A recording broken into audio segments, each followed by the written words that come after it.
Friends இன்னைக்கு நம்ம என்ன பார்க்க போறோம்னா ஆட்டு ரத்தம் தான். ரெண்டு ரத்தமே வாங்கிட்டு வந்திருக்கோம். ஆனா நான் வந்து ஒரே ஒரு ரத்தம் தான் இன்னைக்கு நான் பண்ண போறேன். ஏன்னா நிறைய செஞ்சா பிள்ளைங்க சாப்பிட்றாங்களா என்னன்னு தெரியல. அதனால நாளைக்கு ஒன்று செய்யலான்னு இருக்கேன். ஒன்றை மட்டும் நான் இப்போ எடுத்து அதை வந்து கரைச்சி எடுத்துக்கிறேன். இங்கே பார்த்தீங்களா எப்படி இருக்குன்னு, அப்படியே ஜல்லி மாதிரி இருக்குல்ல. சரி ஓகே, நான் ஒன்றை எடுத்து ஓரமாக வச்சிடுறேன். ஒன்றே 1 கிலோவுக்கு மேலே வரும்ல. இப்போ இந்த ரத்தத்தை வந்து நம்ம என்ன பண்ணால் நல்லா இந்த மாதிரி பிசைஞ்சு விட்டுறணும். நல்லா கட்டியாக இல்லாமல் நல்லா ரத்தம் வந்து இந்த மாதிரி இருக்கையில் நம்ம இன்னைக்கு வந்து ஆட்டு ரத்த பொரியல் தான் நம்ம வந்து பார்க்க போகிறோம். அப்பா ரெசிபி எப்போ 10 நிமிஷம் கழிச்சு சொல்கிறேன். நீங்கள் அதுக்கு வீடியோ பார்த்துக்கிங்க எத்தனை ஷோடி இருக்கா. ஆட்டு ரத்த பொரியல் தான் நம்ம இன்னைக்கு பார்க்க போகிறோம். அதான் வந்து இன்னைக்கு ரத்தத்தை வந்து நல்லா கரைச்சி எடுத்துக்கலாம். ஒரு ரத்தத்தை வந்து நான் இன்னைக்கு செய்கிறேன், இன்னொரு ரத்தத்தை வந்து நாளைக்கு நான் செய்ய போகிறேன். சரி ஓகே, இதை வந்து நல்லா இந்த மாதிரி கரைச்சி எடுத்துக்கணும். நம்ம வந்து எதுக்கு நான் கிட்ட காமிக்கல அப்படின்னு நிறைய பேர் கேட்பீங்க. அது பார்க்குறது குழந்தைங்கலாம் பார்ப்பாங்களா, அதனால கரைச்சிக்கோ. அதனால தான் காமிக்கல. சரி ஓகே, நம்ம வந்து நல்லா கரைச்சி எடுத்து அதுக்கு முன்னாடி நல்லா சுத்தமாக கழுவி எடுத்துக்கணும். ஆமாம், ரத்தத்தை ஏன்னா ஜல்லி மாதிரி இருக்கலையே, சும்மா தண்ணி ஊற்றி அலசினா அது ஒன்றும் ஆகாது, அப்படியே வந்து கெட்டியாக தான் இருக்கும். டிஃப்ரெண்ட் ரெசிபியாக போட்டுக்கிட்டு இருக்க மட்டனில். ஆமாம், இப்போ வந்து நம்ம நல்லா கரைச்சி எடுத்தாச்சு. நெக்ஸ்ட் நம்ம என்னென்னன்றதை டீட்டெயிலாக இப்போ பார்க்கலாம். ஓகே, இப்போ வந்து நம்ம அடுப்பை பற்ற வச்சு பேன் வச்சிடலாம். இப்போ காமிக்கிறேன் கிட்டக்க உங்களுக்கு. பேன் ஹீட் ஆகட்டும். ஒரு நிமிஷம். இப்போ ரெடி ஆகிக்க. பேன் வந்து ஹீட் ஆகட்டும், ஏன்னா அதில் இருந்து தண்ணிலாம் இதாகிடும். இப்போ வந்து ஒரு 2 டேபிள் ஸ்பூன் அளவுக்கு வந்து நல்லெண்ணெய், 2 டேபிள் ஸ்பூன் அளவுக்கு வந்து நல்லெண்ணெய் நம்ம ஊற்றிடலாம். நீங்கள் நல்லெண்ணெய் இல்லைன்னா சமைக்கிற எண்ணெய் கூட ஊற்றிக்கலாம். அதுக்கப்புறமேட்டு ஒரு ஸ்பூன் அளவுக்கு வந்து கடுகு அதை சேர்த்திடலாம். கரண்டி எங்க வதக்கிறதுக்கு இந்த இருக்கு, வெடிக்கட்டும். அதான் வெடிக்கட்டும். இப்போ நான் என்ன சொன்னேன், வெடிக்குதா டக்குனு கேமரா பின்னாடி ஹெல்த்தான கொண்டு வரீங்க. இல்லை என்ன யோசிச்சுட்டேன் பின்னாடி பக்கத்தில் காட்டுறேன். இல்லை ஏற்கனவே ஒரு வீடியோவில் வந்து கையில் தெரிச்சிருச்சு, பயம் இருக்கு. அப்புறமேட்டு ஒரு பச்சை மிளகாய் நம்ம குழந்தைங்களுக்கு கொடுத்து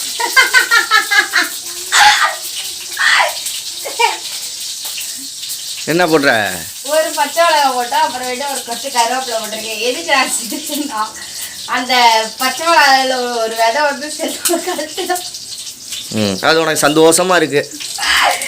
அப்புறமேட்டு ஒரு ஸ்பூன் அளவுக்கு வந்து அப்புறமேட்டு நெக்ஸ்ட் மஞ்சத்தூள். நெக்ஸ்ட் வந்து ஒரு பெரிய வெங்காயம் சின்னதாக கட் பண்ணி போட்டிருக்கோம். அதையும் வந்து நம்ம நல்லா கிளறி விட்டுறோம். அதில் ஒரு சின்ன வெங்காயத்தை தூக்கி போட்டப்போ இந்த அது ஏற்கனவே கண்டுபிடிச்சிட்டேன். அது வேறு இதில் உள்ளது, சூப்பில் உள்ளது. இந்த வெங்காயத்தை வந்து நல்லா வதக்கிடலாம். எனக்கு வந்து என்ன சொன்னாங்கன்னா, ஆட்டில் வந்து நீங்கள் உப்பு போட வேணாம், நானே உப்பு போட்டிருக்கேன் அப்படின்னு சொல்லிட்டாங்க.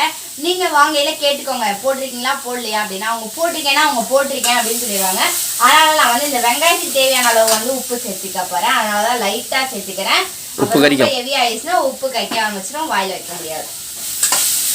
கம்மியாக இருந்தால் கூட அட்ஜஸ்ட் பண்ணி சாப்பிடலாம். எந்த ஒரு ரெசிபி செஞ்சாலும் உலகத்திலேயே மிகப்பெரிய விஷயம் என்னன்னா, உப்பு யார் கரெக்டாக போடுறாங்களோ அவங்க சரியாக ரெசிபி செஞ்சுருவாங்க. அது எந்த இது செஞ்சாலும் அளவான உப்பு கரெக்ட். அது சில பேர் கைப்பக்குவம் வராது உப்பு போடுறது.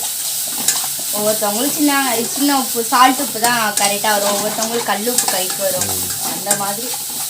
இப்போ வந்து நான் வெங்காயம் வந்து நல்லா வதக்கிக்கிறேன். நல்லா வதக்குனதுக்கப்புறம் தான் நம்மளுடைய ரத்தத்தை வந்து நம்ம ஊற்றி நல்லா பொரியல் பண்ணிவிடுவோம். அவ்வளோதானே ரெசிபி.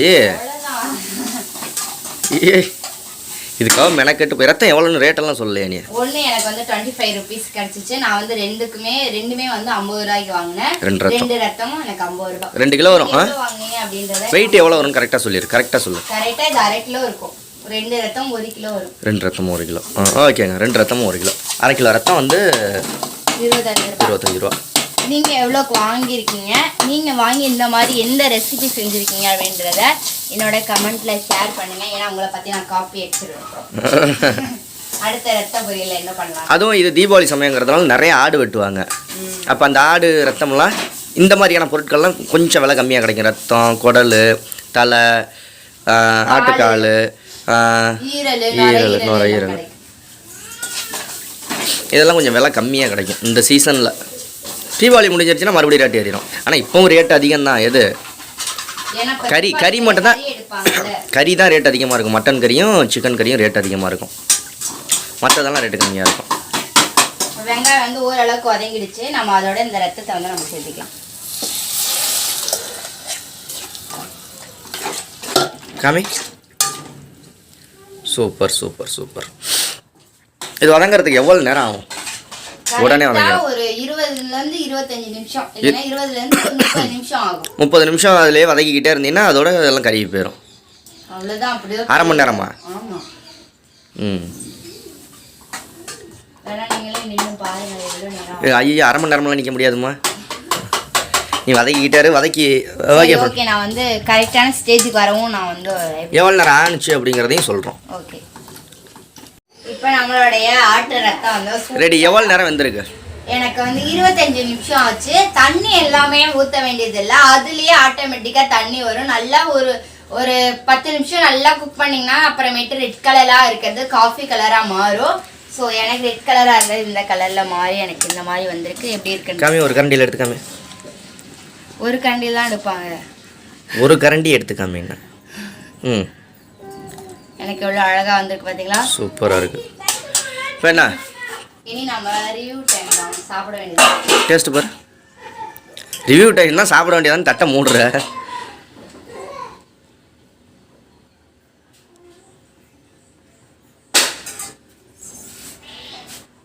இந்த பக்கம் எங்களுக்கு சாப்பாடு வந்துட்டு இருக்கு. வாயை ஊற்ற இது பண்ணாதடி, எனக்கு வாய் ஊறுது. இப்போ எப்படி இருக்கு? சூப்பராக இருக்கு. அவங்க சொன்ன மெத்தடில் நான் வந்து உப்பு போடல, லைட்டாக தான். அவங்க சொன்ன மெத்தட்னா அவங்க சொன்ன மெத்தட் அத்தை சொல்லி கொடுத்துச்சா? இல்லை இல்லை, ஆட்டு ரத்தம் வாங்கினவங்கள உப்பு போட்டோன்னு சொன்னேன் இல்லையா, அவங்க சொன்னாங்க நாங்கள் உப்பு போட்டோம் நீங்கள் போட வேணான்னு. நான் லைட்டாக தான் வெங்காயத்துக்கு மட்டும் தான் போட்டேன்.